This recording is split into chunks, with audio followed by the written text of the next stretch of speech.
ہمارے ہاں یہ ہوتا ہے کہ ہم احساس نہیں پیدا کرتے بلکہ اپنی غلطیوں پر، اپنی کمزوریوں پر دلائل دیتے ہیں۔ ہم یہ کہتے ہیں جناب یہ فلاں وجہ بنی تو مجھے یہ کرنا پڑا۔ میں نے ایسے نادان لوگ بھی زندگی میں دیکھے کہ ان سے قتل ہو گیا ہے۔ جس نے جان بوجھ کر کسی مومن کو قتل کیا اس کی سزا جہنم ہے۔ قتل ہو گیا تو ان سے سوال کیا گیا تو کہنے لگے اس نے مجھے گالی دی تھی، پھر میں کیا کرتا؟ نہیں، اپنی اتنی بڑی کوتاہی پر بھی وہ بجائے شرمسار ہونے کر، بجائے 2 قدم پیچھے ہٹنے کے، اس پر بھی لوگ دلائل دیتے ہیں۔ تو اگر کسی بندے کو کبھی اس سے کوئی ایسی غلطی سرزد ہو گئی، کوئی ایسا اس سے حقوق العباد کے مسئلے میں کمزوری اس سے واقع ہو گئی اور پھر اس کو احساس ہو گیا اور حالات اس طرح کے ہو گئے کہ اب وہ معافی بھی نہیں لے سکتا، وہ لوگ دنیا میں موجود نہیں رہے یا وہ ان پر ملاقات کرنے سے، ان سے ملنے سے قاصر ہے، کسی ایسے مقام پہ ہے اور وہ حق ادا بھی نہیں کر سکتا، لیکن اسے احساس پورا ہے، توبہ پوری کی، کوشش پوری کی، تو ایسے بندوں کی بھی اللہ قیامت کے دن صلح کرا دے گا۔ نبی کریم صلی اللہ تعالیٰ علیہ وآلہ وسلم نے ارشاد فرمایا کہ ایک بھائی صبح قیامت اپنے بھائی پر مقدمہ کرے گا، اے میرے مالک اس نے مجھے بڑا ستایا، اس نے مجھے بڑی تکلیف دی، فلاں فلاں جگہ اس نے میرے اوپر بڑی آزمائش مسلط کر دی، بڑی ساری تکلیفوں سے گزارا۔ اس سے مراد مسلمان بھائی ہے، وہ اس کا دوست ہو یا کاروباری ساتھی ہو یا سگا بھائی ہو یا کوئی بھی ہو۔ حضور فرماتے ہیں وہ مقدمہ کرے گا، یہ مسند امام احمد بن حنبل میں حدیث موجود ہے۔ عرض گزار ہوگا اے کائنات کے رب اس نے بڑی تکلیف دی، بڑا ستایا، مہربانی کی جائے مجھے اس سے بدلہ لے کے دیا جائے۔ اب بندہ جو سامنے جس پر مقدمہ دائر کیا جا رہا ہے وہ تو مرتے دم تک توبہ کرتا رہا، احساس ہو چکا تھا، ازالے کی کوشش کرتا رہا، لیکن اسے موقع میسر نہیں آیا، حالات ہی ایسے نہیں تھے۔ اب اللہ کے محبوب فرماتے ہیں رب اس مقدمہ کرنے والے سے کہے گا چل اپنے بھائی کو معاف کر دے۔ وہ پھر اپنا دکھڑا سنائے گا، اپنے اس درد کی شدت کو بیان کرے گا جو اس کی طرف سے آنے والی تکلیف پر وہ آزمائش سے گزرا، اس کا اظہار کرے گا کہ مالک میں تو بڑی تکلیف میں رہا ہوں، ایسے معاف کیسے کر دوں؟ تو اللہ کریم فرمائے گا اٹھ، پھر وہ سامنے جنت میں نظر ڈال، وہ مکان دیکھ سامنے، وہ دیکھ کے کہے گا سبحان اللہ، اتنا خوبصورت مکان، اتنا عالی شان محل، جلدی سے عرض کرے گا مالک یہ کس کو ملے گا؟ تو رب فرمائے گا جو اپنے بھائی کو معاف کر دے۔ تو فوراً سے پہلے عرض کرے گا اللہ میں نے معاف کیا، اللہ میں نے معاف کیا، اللہ میں نے معاف کیا۔ تو رب کریم فرمائے گا پکڑ پھر اپنے بھائی کا بازو اور جا، میں نے تم دونوں کے لیے جنت میں مکان بنا دیے۔ تو ایک تو یہ یاد رکھیں کہ کوئی شخص اگر یہ دعویٰ کرتا ہے کہ میں نے کبھی، ہمارے ہاں بہت سارے لوگ ایسے ہیں جو بعض اوقات بات کرتے ہیں تو ان کی بات سے انا پرستی چھلکتی ہے، وہ کہتے ہیں جی یاد تو نہیں کبھی کسی کے ساتھ زیادتی کی ہو۔ میں نے کہا یہ تو آپ نے بہت بڑا ہی دعویٰ کر دیا ہے، تو بہت بڑا دعویٰ کر دیا آپ نے، ایسے تو ہوتا نہیں۔ کبھی کبھی انسان جو اس کے زیادہ قریبی لوگ ہوتے ہیں، زیادہ قریبی ساتھ رہنے والے، اسے ان کے بارے میں زیادہ حساس ہونا چاہیے۔ میں نے دیکھا ہے کہ ڈھیر سارے لوگ ہیں جن کے ذمے بڑے لوگوں سے معذرت کرنا ہے لیکن تیار ہی نہیں۔ ہمارے ہاں لوگ حکومتیں کر کے چلے گئے اور ان کے دور حکومت میں بڑے بڑے سیاہ قسم کے حالات ہوئے، لوگوں کو بڑی تکلیف ہوئی، لیکن رخصت ہونے کے بعد جب ان سے وجوہات پوچھی گئیں تو کبھی کوئی شخص ماننے کو تیار نہیں ہوا۔ کبھی کسی شخص نے یہ نہیں کہا کہ مجھ سے غلطیاں ہوئی ہیں، مجھ سے کمزوریاں رہ گئی ہیں، بلکہ کچھ لوگ مستقل بنیادوں پر بٹھائے ہوتے ہیں جو سارا دن یہ گنواتے ہیں کہ ان کی تو غلطی ہے ہی کوئی نہیں، وہ تو بڑے کامیاب ترین لوگ ہیں۔ حالانکہ جو بڑے بڑے لوگ تھے، بڑے بڑے لوگ، حضرت عمر فاروق جیسے بڑے آدمی تھے نا حضرت عمر فاروق، تو آخری وقت میں جب آپ کو زخم لگ گیا تو لوگوں نے آپ کی تعریفیں کی کہ آپ بہت بڑے ہیں، آپ نے بڑی خدمت کی، تو حضرت عمر کہنے لگے مجھے اپنی غلطیوں کا بھی احساس ہے اور تم میری تعریفیں کر رہے ہو۔ یہ جملہ دیکھیں، فرمانے لگے مجھے زیادہ اجر کی ضرورت نہیں، بس دعا کرنا میری نیکیاں اور میری غلطیاں برابر برابر ہو جائیں اور رب مجھے معاف کر دے، بس چونکہ مجھے اپنی کمزوریوں کا بھی احساس ہے۔ یہاں یہ معاملہ ہوتا ہے کہ لوگ جب غلطیاں کر رہے ہوتے ہیں، ظلم کر رہے ہوتے ہیں، زیادتی کر رہے ہوتے ہیں، تب وہ سمجھتے ہیں کہ ہمیں تو کوئی دیکھنے والا ہی نہیں۔ میرا اللہ قرآن حکیم میں فرماتا ہے وَلَا تَحْسَبَنَّ اللَّهَ غَافِلًا عَمَّا يَعْمَلُ الظَّالِمُونَ، فرمایا ظالم جو کام کرتے ہیں ہرگز نہ سمجھنا کہ اللہ ان کے کاموں سے بے خبر ہے، وہ وقت کا انتظار کریں۔ وَلَا تَحْسَبَنَّ اللَّهَ غَافِلًا، گمان نہ کرنا، ہرگز گمان نہ کرنا کہ اللہ غافل ہے۔ يَعْمَلُ الظَّالِمُونَ، ظالموں کے کاموں سے، جو زیادتیاں لوگ کرتے ہیں، جو ظلم و ستم لوگ کر رہے ہیں، جس نے اپنے بچے کو پیسوں کے زور پر کسی غریب کے بچے کا میرٹ پیچھے کر کے اپنے بچے کا داخلہ کرایا ہے اور مبارکیں بھی وصول کی ہیں، تو لوگوں کو تو نہیں پتا کہ اس نے پیسے دے کے داخل کرایا ہے، پر رب تو غافل نہیں نا اس کام سے، اللہ کو تو پتہ ہے۔ جس نے اپنے بچے کی نوکری بہت سارے لوگوں کا میرٹ پیچھے کر کے پیسے اور سفارش کے زور پر کرائی ہے، تو مالک کو تو پتہ ہے، لوگوں سے اس نے مٹھائیاں وصول کر لیں، تختیاں بھی لگوا لیں، شور بھی ہو گیا، لیکن اللہ تو جانتا ہے۔ وَلَا تَحْسَبَنَّ اللَّهَ غَافِلًا عَمَّا يَعْمَلُ الظَّالِمُونَ، لوگ غافل ہو سکتے ہیں، رب غافل نہیں ہے، گمان بھی نہ کرنا۔ جس بندے نے اپنا مقدمہ وکیلوں کی فیسوں کے زور پر جیت لیا ہے اور غریب کچہری سے نکلتے وقت کہہ رہا تھا کہ غریبوں کو انصاف نہیں ملا کرتا، تو چلو اخبار میں تو خبر تیری فتح کی آ گئی، پر رب تو غافل نہیں ہے نا۔ ایک عدالت قیامت کے میدان میں بھی تو لگے گی نا، وہاں بھی تو ڈھیر سارے انصاف ہونے ہیں نا۔ جس شخص نے کسی کی زمین پر قبضہ کر لیا ہے اور سامنے والا مجبور تھا، تنگ دست تھا، کمزور تھا، وہ اتنی نہیں رکھتا تھا کہ وہ بندوقیں اور پسٹل اور گنڈے اور بھتہ خور بندے لے کے آئے اور اپنا قبضہ چھڑوا لے، تو نے لے لیا، ہو گئی بات، لوگوں کو تو نہیں پتا، پر رب تو غافل نہیں ہے نا۔ میرے رسول پاک صلی اللہ علیہ وسلم نے فرمایا جس نے کسی کی زمین پر ایک بالشت قبضہ کیا، قیامت کے دن اللہ تعالیٰ ساتوں زمینوں کا توق بنا کے اس کے گلے میں ڈال دے گا، اس کی گردن ٹوٹے گی، جھکے گی، وہ کہے گا مالک یہ تکلیف تو فرمایا دنیا میں تجھے شوق پڑا تھا نا زمینوں پر قبضے کا، تو رکھنا ساری ہی اپنے پاس، کرنا کنٹرول۔ لڑ لڑ کے تھک گئے، حالات خراب ہو گئے، بہنوں کے حصے کھا گئے، پڑوسی اگر مجبور تھا تو بیچنا چاہ رہا تھا تو اس پر سٹے لے کے آ گئے کہ یہ کسی اور کو بیچ نہ سکے، دے تو مجھے ہی دے۔ قانون کو کٹ پتلی بنا کر اپنے ہاتھوں میں کھلواڑ کیا، مستقل بنیادوں پر پکے پکے قانونی مشیر رکھ لیے، سمجھا کہ دنیا کو تو پتہ نہیں چل رہا۔ تو وَلَا تَحْسَبَنَّ اللَّهَ غَافِلًا عَمَّا يَعْمَلُ الظَّالِمُونَ، رب تو ظالموں کے کاموں سے بے خبر نہیں ہے، اللہ تو بے خبر نہیں۔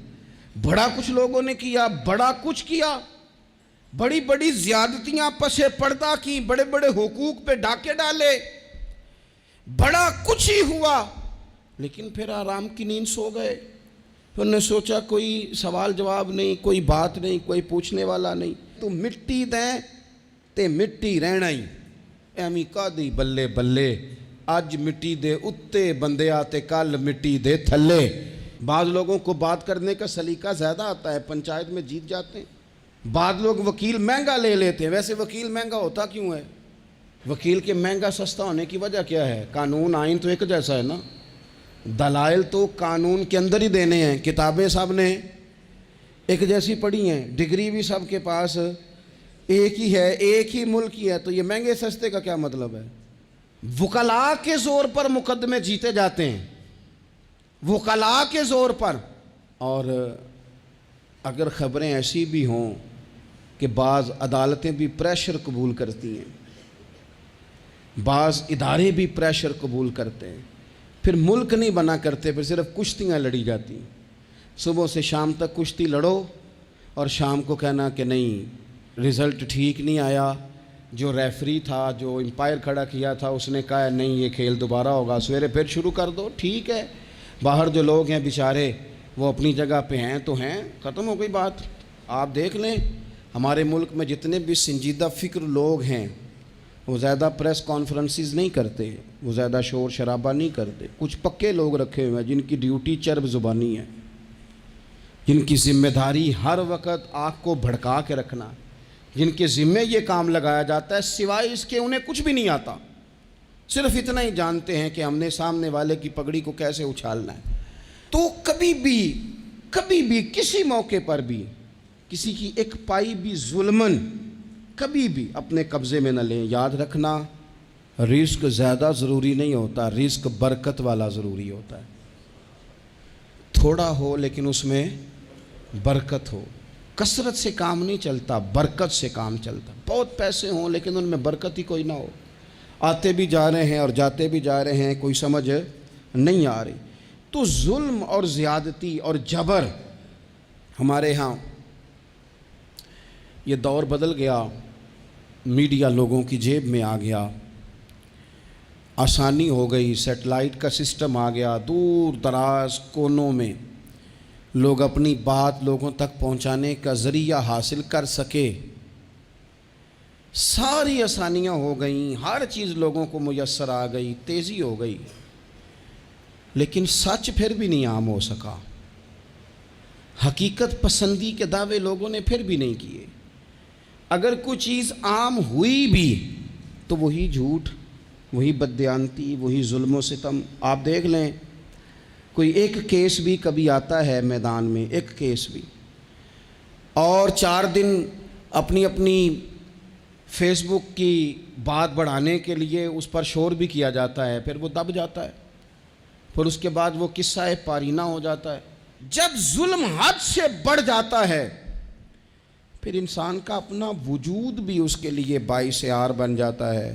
ابن حجر کہتے ہیں کہ ایک شخص کو میں نے ایک مقام پہ دیکھا، وہ میرے علاقے کا تگڑا بندہ تھا، سیاںا بندہ تھا، مالدار تھا، اب کیا کہتے ہیں پنجابی میں ڈنڈی پٹی بڑی قائم تھی، بڑا اس کا دبدبا تن تنا تھا، لیکن میں نے اسے طبیب کی دکان پر لیٹے ہوئے دیکھا تو اس کے وجود سے پیپ نکلتی تھی۔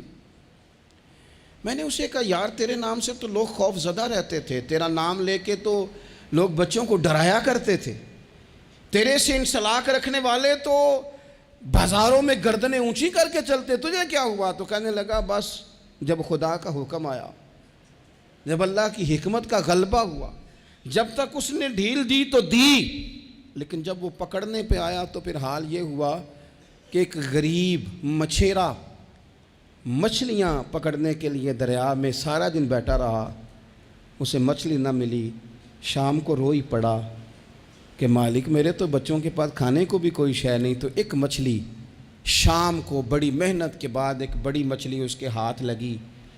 ان دنوں نہ مچھلیاں ملتی تھی نہ گوشت ملتا تھا، وہ بیچارہ ایک مچھلی لے کے جا رہا تھا اپنے گھر کی جانب، تو سامنے اسے میں آ گیا۔ جو طریقہ ہوتا ہے، کدھر لے کے جا رہے ہو، کہاں سے لی ہے؟ تو کہتے اس نے کہا صاحب مجھے پتہ ہے آپ مجھ سے چھین لیں گے، لیکن میرے بچے صبح سے بھوکے ہیں، یہی میرا روزگار ہے، آج مجھے کچھ نہیں میسر آیا، میں نے اس مچھلی کو لیا ہے، مجھے تو بیچنے کو بھی کچھ نہیں ملا، پتہ نہیں مجھے پکانی کس طرح ہے، تو یہ ایک مچھلی میرے بچوں کی خوراک بنے گی، کل لوٹ لینا، پرسوں لوٹ لینا، تمہارا تو کام ہی لوٹنا ہے، چلو کچھ دن کے لیے ہاتھ روک لو۔ کہتے ہیں اس نے جب یہ کہا تو میں نے ایک تھپڑ مارا اور اس آدمی سے مچھلی چھین کر میں نے اسے پکڑ کے گھر لا رہا تھا میں، اس مچھلی نے، حالانکہ مچھلیاں کاٹا نہیں کرتی، کہنے لگا اس مچھلی نے ناخن پر میرے پورے پر تھوڑا سا کاٹا ہے، اور میں نے کہا کوئی بات نہیں، مچھلی ذرا بڑی تھی، اس نے کاٹ لیا، میں نے تھوڑی سی پٹی باندھی اور گھر والوں کو کہا مچھلی پکا دیں، انہوں نے پکائی کھائی، کچھ پتہ ہی نہیں تھا۔ 2-4 دن گزرے ہیں تو زخم آگے بڑھنے لگا ہے، طبیب کو دکھایا ہے تو اس نے کہا یہ تو انگلی کاٹنی پڑے گی۔ کہتا ہے وہ انگلی کٹوائی، 1 ہفتہ نہیں گزرا تھا کہ زخم آگے بڑھا، تو پھر وہ ہاتھ کی طرف بڑھا، تو میں نے جا کے دکھایا تو اس نے کہا ہاتھ بھی کاٹنا پڑے گا، سارا بازو کٹوا چکا ہوں، رات کو نیند نہیں آتی، ایک لقمہ پیٹ میں نہیں گزرتا، میرے بچے، میرے بھتیجے، میرے بھائی، میرے عزیز گلی گلی اس غریب کو ڈھونڈتے پھرتے ہیں جس کا نام بھی ہم کوئی نہیں جانتے، تھک گئے تلاش کر کر کے، خدا جانے کہاں چھپ گیا اللہ کی اتنی بڑی زمین میں، وہ ملتا نہیں، میں سو نہیں پاتا۔ کہنے لگے شیخ میرے لیے دعا کر دو، مجھے کچھ نہیں چاہیے، بس وہ مجھے مل جائے اور میں اس سے معافی لے لوں، بس وہ مجھے معاف کر دے، 2 جملے معاف، جیسے بھی ہوگا میں منا لوں گا، بندہ درکار ہے۔ ابن حجر نے لکھا ہے، کہتے ہیں وہ تڑپتا رہا، روتا رہا، آہوزاری کرتا رہا۔